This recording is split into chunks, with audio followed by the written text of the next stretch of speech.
بسم الله الرحمن الرحيم والحمد لله رب العالمين والصلاة والسلام على سيد المرسلين. Allah dit في قلوبهم مرض فزادهم الله مرضا.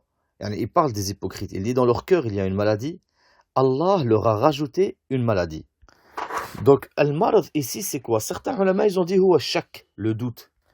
Donc ils ont douté de est-ce que Allah existe, est-ce que le prophète il est vraiment sur le vrai, etc. Ils ont fait exprès de rejeter cette réalité. Allah, par rapport à leur rejet de la vérité, il leur a rajouté cette maladie, ce doute dans le cœur. Certains ulama, parmi eux, Abdullah ibn Abbas, radiyallahu anhu, il a dit, fi qulubihim marad, ya'ni nifaq. Dans leur cœur, il y a le marad, c'est l'hypocrisie. Allah leur a rajouté comme châtiment une hypocrisie. Certains, ils ont dit, al-marad ici, huwa shar, al-rijs, yani shar, le mal. Dans leur cœur, il y a un mal. Allah leur a rajouté, pour les punir, leur a rajouté un mal dans leur cœur. Pour que leur égarement soit encore plus lointain. Comme par exemple, Allah il dit dans le Coran, وَأَمَّا الَّذِينَ فِي قُلُوبِهِمْ مَرَضٍ فَزَادَتْهُمْ رِجْسًا إِلَى رِجْسِهِمْ.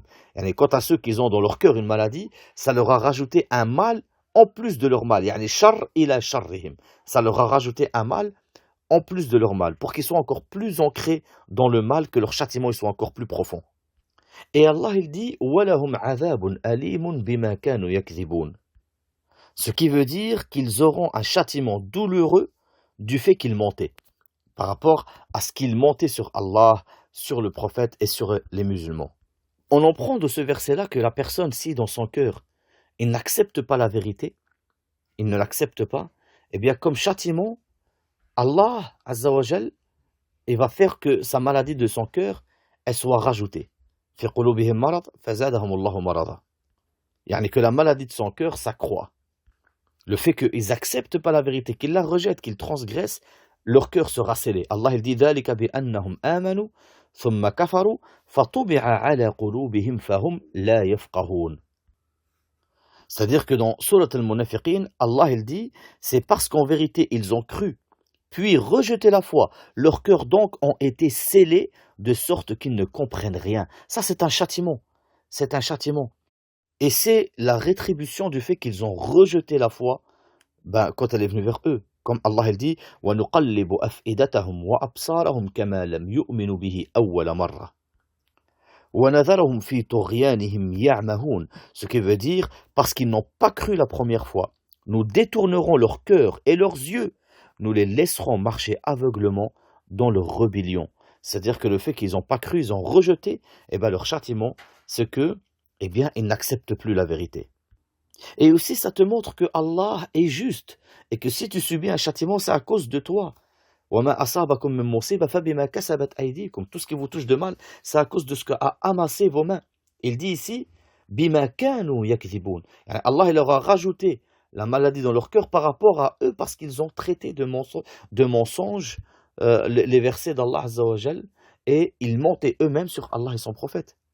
Et comme on l'a cité la dernière fois, une des plus grandes particularités de l'hypocrite, c'est al-khada', yani al-khida', la trahison et le mensonge. D'ailleurs, le prophète sallallahu alayhi wa sallam, quand il parle du hadith, il dit ayat al-munafiq thalath, les signes de l'hypocrite sont trois. La première, il dit idha haddatha kadhab, quand il parle, il ment. Il faut savoir une chose par rapport au cœur. Les ulama, ils ont dit que les cœurs se divisent en trois. Al-qalb al-sahih, wal-qalb al-saqim, wal-qalb al-mayyit. Le cœur yani, pur, le cœur malade et le cœur mort. Al-qalb al-sahih, on appelle aussi al-qalb al-salim, c'est le cœur saint. Il est apaisé à l'adoration d'Allah. Il va faire des péchés, mais quand il fait un péché, il se sent pas bien. Et il accourt vers le repentir d'Allah Azza wa Jal. Il accourt vers l'adoration. Il aime être dans l'adoration. Et quand il fait le péché, il déteste ça, ça peut lui arriver, mais il se précipite toujours vers Allah. Allah il dit dans le Coran يَوْمَ لَا يَنْفَعُ مَالٌ وَلَا بَنُونَ إِلَّا مَنْ أَتَى اللَّهَ بِقَلْبٍ سَلِيمٍ. Yani le jour où ne te servira ni ton argent ni tes enfants, sauf celui qui est venu vers Allah avec un cœur saint. Le contraire de l'qalb al-sahih, al-qalb al-salim, c'est al-qalb al-mayyit, le cœur mort. Nas'alullah al-afwa wal-afiya, qu'Allah nous en préserve. Le cœur mort, c'est celui qui est apaisé à la transgression d'Allah. Il ne reconnaît pas son Seigneur. Il va là où ses passions et ses envies l'emmènent, même si cela doit mettre en colère son Seigneur. Si il aime une chose, il l'aime pour ses passions. Si il déteste une chose, il la déteste pour ses passions. Il ne fait rien pour Allah. Il ne fait rien pour satisfaire Allah, mais il fait tout pour satisfaire ses envies et ses passions. Celui-là est un homme qui est apaisé dans la transgression et qui est gêné quand on lui demande l'adoration. Et celui qui est entre les deux, c'est le cœur malade, al-qalb al-marid. Celui-là, quand il est avec les gens de bien, il est bien. Et quand il est avec les gens mauvais, il est mauvais. Il faut savoir que dans un verset, Allah il a regroupé les trois cœurs. Dans ce verset, fait surat al-Hijj, Allah il dit وَمَا أَرْسَلْنَا مِنْ قَبْلِكَ مِنْ رَسُولٍ وَلَا نَبِيٍّ إِلَّا إِذَا تَمَنَّى أَلْقَى الشَّيْطَانُ فِي أُمْنِيَّتِهِ فَيَنْسَخُ اللَّهُ مَا يُلْقِي الشَّيْطَانُ ثُمَّ يُحْكِمُ اللَّهُ آيَاتِهِ وَاللَّهُ عَلِيمٌ حَكِيمٌ لِيَجْعَلَ مَا يُلْقِي الشَّيْطَانُ فِتْنَةً لِلَّذِينَ فِي قُلُوبِهِم مَّرَضٌ والقاسية قلوبهم وإن الظالمين لفي شقاق بعيد وليعلم الذين أوتوا العلم أنه الحق من ربك فيؤمنوا به فتخبت له قلوبهم وإن الله لهادي الذين آمنوا إلى صراط مستقيم. Ce qui veut dire dans une traduction rapprochée, Allah dit nous n'avons envoyé avant toi ni messager ni prophète qui n'ait récité ce qui lui a été révélé, sans que le diable n'ait essayé d'intervenir pour semer le doute dans le cœur des gens au sujet de la récitation. Allah abroge ce que le diable suggère. Ensuite, Allah renforce ces versets et Allah est omniscient et sage, afin de faire de ce que suggère le diable une tentation pour ceux qui ont une maladie au cœur et ceux qui ont le cœur dur, le cœur malade, le cœur mort. Il parle des deux cœurs ici, le cœur malade et le cœur mort. Et les injustes sont certes dans un chiisme profond. Et afin que ceux à qui le savoir a été donné sachent que le Coran est en effet la vérité venant de ton Seigneur. Qu'ils croient alors et que leur cœur s'y soumette en toute humilité. Et ici, il parle du cœur al-qalb salim.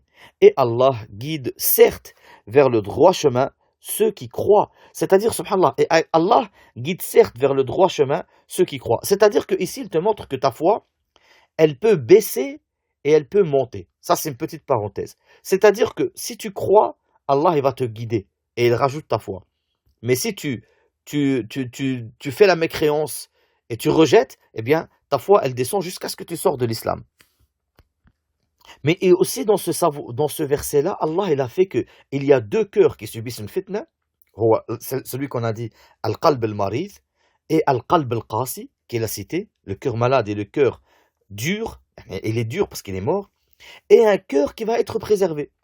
Un cœur qui va être préservé. Et on va l'appeler al-qalb al-mukhbit. Qui est al-qalb al-mukhbit, c'est ila rabbi, c'est celui qui est apaisé vers son Seigneur, qui est soumis à son Seigneur. Car Allah il dit min rabbika fayu'minu bihi fatukhbita lahu qulubuhum. Ils vont se abandonner vers son Seigneur. Al-qalb al-mukhbit, c'est celui qui n'y a pas de voile entre lui et son Seigneur. Quand il entend qala Allah, qala al-Rasul, il accepte. Al-qalb al-qasi, le dur, celui-là, il n'accepte aucune vérité. Et le cœur malade, quand la maladie de son cœur le bas, il va vers le qalb al-qasi, le cœur dur. Et si son cœur commence à guérir un tout petit peu, il va aller vers le qalb salim. Et il faut savoir que les choses qui peuvent rendre le cœur malade, parmi les choses, les fitna. La fitna des shubuhat et la fitna des shahawat. La fitna des ambiguïtés que le shaitan va te mettre dans ton cœur et la fitna des envies que le shaitan va te mettre dans ton cœur. Cette fitna-là, plus tu les acceptes avec ton cœur, plus ton cœur part vers al-qalb al-qasi, vers le cœur mort. Il n'accepte plus aucune vérité. Et plus tu rejettes ces fitnas, ces ambiguïtés et ces envies, et plus ton cœur va aller vers al-qalb al-salim. D'ailleurs, dans un hadith, le hadith de Hudhayfa ibn al-Yamani, qui est dans Sahih Muslim, le Nabi sallallahu alayhi wa sallam, il dit تعرض الفتن على القلوب كعرض الحصيد عودا عودا فأي قلب أشربها نكتت فيه نكتة سوداء وأي قلب أنكرها نكتت فيه نكتة بيضاء حتى تعود القلوب على قلبين قلبة أسود مربادا كالكوز مجخية لا يعرف معروفا ولا ينكر منكرا إلا ما أشرب من هواه وقلب أبيض مثل الصفا لا تضره فتنة ما دامت السماوات والأرض. C'est-à-dire que le prophète, sallallahu alayhi wa sallam, il dit, les fitnas vont dans le cœur comme bâton par bâton. فهمت؟ Ça veut dire petit à petit, goutte à goutte. N'importe quel cœur il va accepter ces fitnas, un point noir se trace dans ton cœur. Et si tu rejettes les fitnas, alors un point blanc se trace dans ton cœur, jusqu'à ce que les cœurs se divisent en deux cœurs. Un cœur noir, comme si c'était un récipient renversé. Et quand tu mets l'eau dedans, il n'y a rien qui va dedans. Il ne reconnaît aucun bien, et il ne rejette aucun mal, sauf ce que ses passions veulent, ce que son envie veulent, ses envies veulent. Et un cœur blanc, pur, il ne sera pas touché ni lésé par une fitna tant qu'il y a les cieux et la terre. Donc il est très important de rejeter les fitnas, de éviter les péchés aussi, les fitnas des ambiguïtés, et de s'éloigner des péchés que ton envie. Le Nabi sallallahu alayhi wa sallam, il montre que le cœur, en fait, quand tu l'abandonnes au péché, eh bien le cœur il noircit, il se ferme. D'ailleurs, il dit, quand tu fais le ma'siyah, إذا أذنب المرء نكتت في قلبه نكتة سوداء. Il a dit, quand tu fais le péché, dans ton cœur se trace un point noir. فإذا تاب واستعتب صقل قلبه وإذا زادت حتى يكون في قلبه الران. Ça veut dire que, il dit, quand tu fais le péché, eh bien, si au bout d'un moment tu te repens et tu t'éloignes de ce péché, ton cœur se nettoie. Mais si tu restes dans ce péché, eh bien ton cœur, il va avoir le point noir dedans, qui va grossir, jusqu'à ce que ton cœur, il y a dedans un ran. Et c'est ça, le ran que Allah il a dit dans le Coran. Kalla bal ran ala qulubihim ma kanu yaksibun, ce qui veut dire pas du tout, mais ce qu'ils ont accompli couvre leur cœur. C'est-à-dire que tes péchés couvrent ton cœur et tu n'acceptes plus aucune vérité.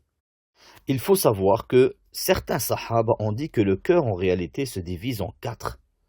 Hudhayf ibn al-Yamani, radiyallahu anhu wa ardah, il dit al-qulub arba'a, les cœurs sont quatre. Qalbun ajrad, fihi siraj yuzhar. فذلك قلب المؤمن وقلب أغلف فذلك قلب الكافر وقلب منكوس فذلك قلب منافق عرف ثم أنكر وأبصر ثم عمي وقلب تمده مادتان مادة إيمان ومادة نفاق وهو لما غلب عليه منهما. Ça veut dire qu'il dit que les cœurs se divisent en quatre. Le premier, il dit qalb ajrad. Al-ajrad, يعني les ulama, ils ont dit tajarrada wa salima mimma siwa al-haq. C'est-à-dire que c'est un cœur pur qui s'est mis à nu pour accepter la vérité. Ou plutôt un cœur qui s'est vidé pour accepter la vérité. Accepter Allah et son prophète et ne rien accepter en dehors de cela. Yani, ne rien accepter du mensonge et du faux. Et Hudhayf ibn al-Yaman, il dit, fihi siraj yazhur. Il y a dedans comme une sorte de lumière éclatante. Et ce siraj, cette lumière, c'est quoi? C'est misbah al-iman. C'est la lumière de la foi. C'est une personne qui ne s'abandonne pas à ses shahawat et qui ne s'abandonne pas aux shubuhat. Il ne s'abandonne pas ni à ses envies, ni aux ambiguïtés. Ensuite, Hudhayf ibn al-Yaman, il dit wa qalbun aghlaf. Un cœur, et il dit c'est le cœur du kafr, un cœur couvert. Pourquoi il a dit le cœur couvert, c'est le cœur du kafr? C'est comme s'il était couvert par quelque chose qui empêche la lumière de la foi de l'atteindre. Et ça, c'est le cœur des kafrs. Et Hudhayf ibn al-Yaman, il cite ici en quelque sorte le verset où Allah il dit dans le Coran, en parlant des Juifs, وَقَالُوا قُلُوبُنَا غُلْفٌ. Ils ont dit, nos cœurs sont couverts. C'est-à-dire, ils sont couverts, ils n'acceptent pas ce que vous dites. Ils n'acceptent pas à quoi vous appelez. Et quand il parle du cœur de l'hypocrite, il l'a appelé Al-Qalb al-Mankous, un cœur renversé. Et il veut par ici le verset où Allah, dans Surat An-Nisa, il dit فَمَا لَكُمْ فِي الْمُنَافِقِينَ فِئَتَيْنِ وَاللَّهُ أَرْكَسَهُمْ بِمَا كَسَبُوا. Yani, ce qui veut dire en français, qu'avez-vous à vous diviser en deux factions au sujet des hypocrites alors qu'Allah les a refoulés yani, dans leur infidélité parce qu'ils ont acquis un cœur qui rejette tout. Et c'est pour ça que Hudayf ibn al-Yaman, il dit, ils ont ils ont reconnu la vérité, ensuite ils l'ont rejetée. Ils ont vu et ensuite ils ont été aveuglés. Ensuite, il parle du cœur qui est entre deux matières. Celui-là, il ne s'est pas vidé pour l'acceptation d'Allah. Et c'est pour ça que, eh bien, il va être entre les deux. Dès que un peu de foi le bat, il va aller vers la foi, mais si le mal le bat, il va vers le mal. C'est le cœur malade. Donc ce que tu dois faire, c'est vider ton cœur pour l'adoration d'Allah Azza wa Jal. Vider ton cœur pour l'acceptation de Allah, du Coran et dans la Sunna. Et si tu ne le fais pas et tu laisses ton cœur malade, sache que le shaitan va se précipiter vers toi pour t'égarer et pour rentrer chaque fitna dans ton cœur parce que il veut que tu t'égares encore plus. Allah dit dans le Coran لِيَجْعَلَ مَا يُلْقِ الشَّيْطَانُ فِتْنَةً لِلَّذِينَ فِي قُلُوبِهِم مَرَضٌ. Et sache que le remède, c'est de t'éloigner des péchés et c'est d'apprendre ta religion. C'est de revenir vers Allah, de plonger dans le Coran, lire le Coran, apprendre, comprendre le Coran et de t'éloigner des péchés. C'est ça le remède. Allah, il te donne le remède. Chaque mal a un remède. Ton cœur, c'est comme ton corps. Ton corps, si tu es malade, tu vas vers le médecin qui va te donner le remède. Et comment prendre le remède? Ton cœur, c'est exactement la même chose. Sauf que le médecin de ton cœur, c'est les ulama. Et le remède, c'est le Coran et la Sunna. Et comment le prendre, les ulama vont te l'expliquer. Allah, il te donne le remède à la maladie de ton cœur. Il te dit, Ya ayyuhan nas, qad ja'atkum maw'izatun min rabbikum wa shifa'un lima fis sudur, wa hudan wa rahmatun lil mu'minin. Ce qui veut dire, ô gens, une exhortation vous est venue de votre Seigneur, une guérison de ce qui est dans les poitrines, il parle des cœurs, un guide et une miséricorde pour les croyants. Sache par conséquent que l'ignorance est une maladie. L'ignorance est une maladie. Le prophète sallallahu alayhi wa sallam, il dit Shifa'ul 'ayy as-su'al. La guérison de l'ignorance est la question. Il a dit Shifa'ul 'ayy, pas la réponse à l'ignorance, la guérison de l'ignorance. Il a montré que l'ignorance est une maladie et que son remède, et cette ignorance-là, c'est ce qui va te mener justement à être dans les shubuhat, dans les ambiguïtés, et même aller dans les envies. Et bien, son remède, c'est le Coran et la Sunna. Allah dit وَنُنَزِّلُ مِنَ الْقُرْآنِ مَا هُوَ شِفَاءٌ وَرَحْمَةٌ لِلْمُؤْمِنِينَ وَلَا يَزِيدُ الظَّالِمِينَ إِلَّا خَسَارًا. Ce qui veut dire, nous faisons descendre du Coran ce qui est une guérison et une miséricorde pour les croyants. Cependant, cela ne fait qu'accroître la perdition des injustes. Donc, il faut en conclure que les maladies du cœur en général, c'est deux maladies. Soit marad al-shubuhat, les maladies des ambiguïtés, soit marad al-shahawat, les maladies des envies. Allah il le montre dans le Coran. Quand on parle du verset dans Sourate al-Baqarah, fi qulubihim marad, ça c'est le shak, le doute.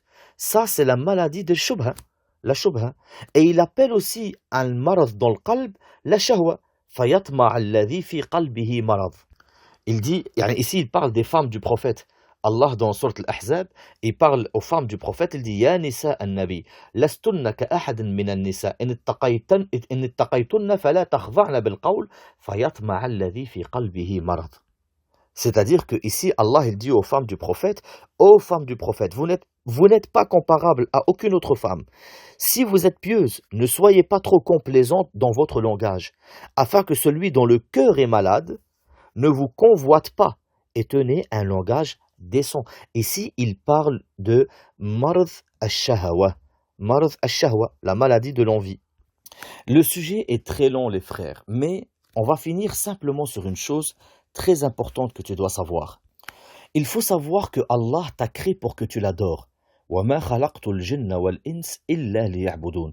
Je n'ai créé les djinns et les humains que pour qu'ils m'adorent. Il faut savoir que tu as besoin de deux nourritures. La nourriture de ton corps et la nourriture de ton cœur. La nourriture de ton corps, c'est ce que tu manges. Tu en as besoin peut-être 2 à 3 fois par jour. Mais ton cœur, tu as besoin de le nourrir jour et nuit, avec l'adoration d'Allah. Ton corps, il est sain si tu lui donnes la bonne nourriture. Mais si tu donnes à ton corps la mauvaise nourriture, que tu manges des excréments, que tu manges des choses qui vont... ton corps va être malade, voire certains aliments vont te tuer. Eh bien, ton cœur, c'est exactement la même chose. Si tu donnes à ton cœur la bonne nourriture, ton cœur va être sain, tu seras heureux et épanoui, et tu auras donné à ton cœur ce pourquoi il a été créé, l'adoration. Mais si tu donnes à ton cœur la mauvaise nourriture, il va tomber malade, voire jusqu'à mourir. La pire nourriture que tu peux donner à ton cœur, c'est le shirk. Il tue ton cœur. Ensuite, la bid'a. La bid'a, elle peut tuer ton cœur car tu n'acceptes plus la vérité. Et la bid'a, c'est l'innovation dans la religion. On le voit. Certaines sectes font passer la parole de leur shir sur la parole d'Allah. Et si tu leur ramènes ce que Allah dit, ce que le prophète dit, eh bien, ils sont comme les juifs. أَفَكُلَّمَا جَاءَكُمْ رَسُولٌ بِمَا لَا تَهْوَى أَنفُسُكُمْ استكبرتم ففريقا كذبتم وفريقا تقتلون. Allah il dit sur eux les juifs, à chaque fois qu'un prophète vient avec quelque chose qui va à l'encontre de vos passions, eh bien vous vous orgueillez, vous traitez un groupe le groupe qui vous a appelé à la vérité de menteurs et carrément vous en tuez certains. Et aussi la maladie de la transgression. Si tu donnes cette transgression, cette nourriture-là à ton cœur peut tomber malade. Et la maladie, par rapport au corps, c'est comme le cœur. Et il y a des maladies qui sont graves, il y a des maladies qui sont plus graves, et il y a des maladies qui vont te mener à ta mort. Par conséquent, méfie-toi de ce que tu donnes à manger à ton cœur. Si tu lui donnes la bonne nourriture, tu seras heureux et épanoui. Combien de personnes nous les voyons riches, célèbres, ils ont tout ce qu'il y a de la dunya. Et subhanallah, malheureux, ils pensent à la mort jour et nuit, parce qu'ils ont nourri leur corps, mais ils n'ont pas nourri leur cœur. Ils ne seront jamais heureux. Et combien de personnes, tu les vois pauvres, ils ne possèdent presque rien, et tu le vois heureux et épanoui. Parce que peut-être son corps manque un peu de nourriture, ceci n'est pas nuisible, mais il donne la bonne nourriture à son cœur. Et ton cœur, si tu le mets pas dans ce pourquoi il a été créé, il risque de mourir. Je te donne un simple exemple. Ta vue, tes yeux ont été créés pour voir. Si je t'enferme dans le noir, qu'est-ce qui va se passer? Eh bien, tu finis par être aveugle. Ton cœur, c'est la même chose. Si tu l'enfermes dans l'ignorance et dans la transgression, il finit par être aveugle et ne plus rien accepter. Et c'est pour ça que Allah dit dans le Coran, ختم الله على قلوبهم وعلى سمعهم وعلى أبصارهم غشاوة. Allah a scellé leur cœur, leur oui, et devant leur vue, il y a un voile. Ils n'acceptent plus aucune vérité. Ibn Jarir al-Tabari, il dit ذلك بأنه إذا تكررت المعاصي في القلب أغلقت فإذا أغلقت نزل عليها الختم من قبل الله فليس لها للخير مسلكا ولا من الشر مخلصا وذلك الختم الذي قال الله تعالى فيه ختم الله على قلوبهم وعلى سمعهم وعلى أبصارهم غشاوة. يعني quand les péchés se succèdent dans le cœur, tu enfermes ton cœur dans cette noirceur du péché, eh bien ton cœur est scellé. Il ne trouve plus un seul chemin pour faire le bien. Et ils n'arrivent pas à sortir, ils ne trouvent pas un chemin pour arrêter le mal. Et c'est ça le scellage que Allah il a dit, Allah a scellé leur cœur, leur oui, et devant leurs yeux, il y a un voile. Ils n'acceptent plus aucune vérité. Regardez par exemple certains vieillards qui ont passé toute leur vie sans apprendre leur religion, sans aller vers leur Seigneur. Eh bien aujourd'hui, tu as beau lui ramener le Coran, la Sunna, il n'accepte rien de toi. Pourquoi? Son cœur est aveugle. Il a enfermé son cœur dans cette noirceur et il n'a pas donné à son cœur ce pourquoi il a été créé. De la même manière que si tes yeux ont été créés pour voir, mais que je t'empêche de voir pendant des années, tu finis aveugle, sache que ton cœur a été créé pour adorer. Et si tu l'empêches de cette adoration pendant longtemps, il finit par devenir aveugle. نسأل الله العظيم رب العرش العظيم أن يجعل قلوبنا سليمة وأن يعافينا من القلب المريض أو القلب الميت. سبحانك اللهم وبحمدك أشهد أن لا إله إلا أنت أستغفرك وأتوب إليك.